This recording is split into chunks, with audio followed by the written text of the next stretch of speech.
Sa roon na i-record na lugadan sa banggaan ng pampasaherong bus asin kotse sa Zone 1 Barangay San Jose, Pili, Camarines Sur, alas 9:50 kasubanggi, Disyembre 22. Basado sa investigasyon kan PNP, haling Manila, pigbabaybay kan pampasaherong bus ang tinampo, pasiring sa probinsya nin Albay, kan masakop kan kotse na haling Pili asin pasiring sa Naga City ang linya kan bus na nauli sa diskwido.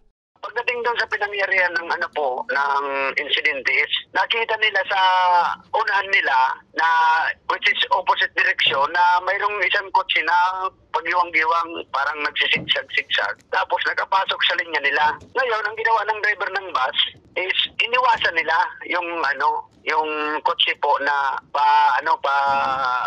pasigsag-sigsag doon sa highway. Pero inabot pa rin po yung yung left side portion ng bus nila, ng kotse.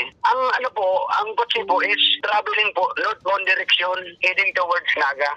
Nagluluwas man sa investigasyon na nakainom nin alak ang driver kan kotse. Nagsapo ini lugad sa pandok mantang ligtas naman ang mga lunad kaini. Ligtas man magin ang mga pasahero asin driver kan bus.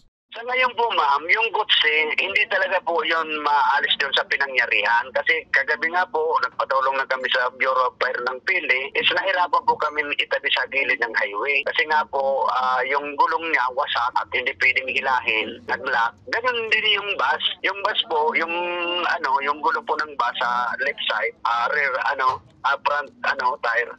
Medyo may damage din yung direksyon ng manibela, kaya hindi rin po maigilid ng maayos.